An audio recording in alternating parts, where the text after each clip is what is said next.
College में पढ़ने वाला लड़का एक दूसरे कॉलेज की लड़की से प्यार करता था। दोनों अलग अलग कॉलेज के थे, लेकिन दोनों एक दूसरे से बहुत प्यार करते थे। एक दिन लड़की अपने कॉलेज से जल्दी निकल गई।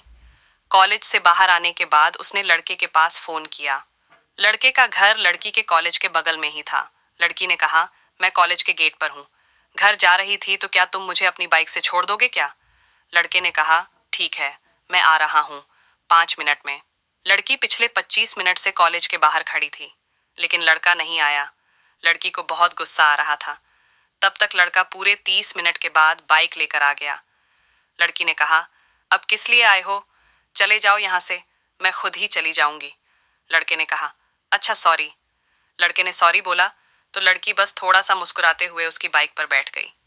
लेकिन अब लड़की नोटिस करने लगी थी कि लड़का किसी भी गलती पर बस सॉरी बोल देता है, उससे आगे कुछ नहीं बोलता।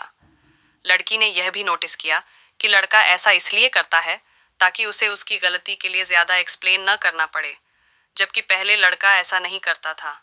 लड़के और लड़की के रिश्ते के बीच ऐसा बहुत दिनों तक चला।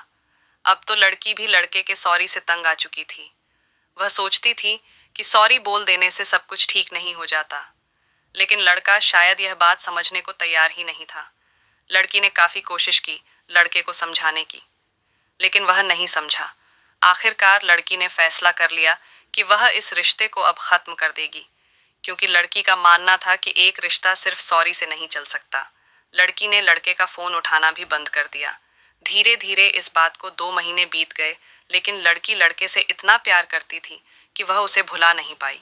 फिर एक दिन लड़की लड़के से मिलने के लिए उसके कॉलेज के बाहर गई, जहां उसे पता चला कि लड़का तो महीनों से कॉलेज में नहीं आ रहा है। लड़की घबरा गई। उसने लड़के के पास फोन किया तो उसका नंबर बंद आ रहा था।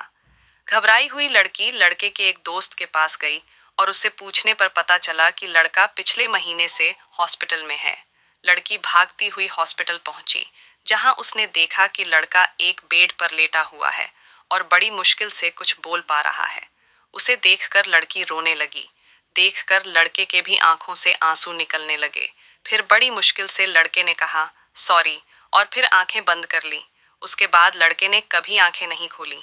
कुछ दिनों बाद लड़के की मम्मी को लड़के के कुछ लेटर मिले और लेटर लेकर वह लड़की के घर पर चली गई। लेटर में लिखा था, माई डियर, बार बार तुम्हें सॉरी बोलना मुझे भी अच्छा नहीं लगता। जब तुमने कॉलेज के बाहर मेरा 30 मिनट तक इंतजार किया था, उस दिन मैं जानबूझकर लेटर नहीं आया, बल्कि उस दिन पहली बार मेरे सीने में दर्द हुआ था, जिसकी वजह से मैं बेहोश हो गया था। और जैसे ही मुझे होश आया, मैं तुम्हारे पास पहुंचा। उस दिन मैंने तुम्हें इसलिए कुछ नहीं बताया क्योंकि मुझे पता था तुम टेंशन में आ जाओगी। उसके बाद जब भी मैंने तुम्हें सॉरी बोला, उसके पीछे भी वजह थी। मुझे ब्लड कैंसर है और इसका पता मुझे कुछ समय पहले ही लगा। मैं भी तुमसे बहुत प्यार करता हूँ और करता ही रहूंगा। काश भगवान मुझे थोड़ी और जिंदगी दे पाता ताकि मैं तुम्हारे साथ और वक्त बिता पाता। खैर, मेरे सॉरी बोलने की वजह से अगर मैंने तुम्हें दुख पहुंचाया हो तो मुझे माफ कर देना। लेटर पढ़कर लड़की की आंखों से आंसू थमने का नाम नहीं ले रहे थे। वह बहुत रो रही थी। इस कहानी से हमें यह सीख मिलती है कि हमें हमेशा अपने करीबी और प्यार करने वालों को समझने और समझाने के लिए वक्त देना चाहिए। अगर आपके दोस्त या प्रेमी आपके सामने खुलकर नहीं बोल पा रहे हैं, तो आपको उन्हें समझने की कोशिश करनी चाहिए, वरना कहीं देर ना हो जाए और फिर आपको सॉरी बोलने का भी मौका ना मिले।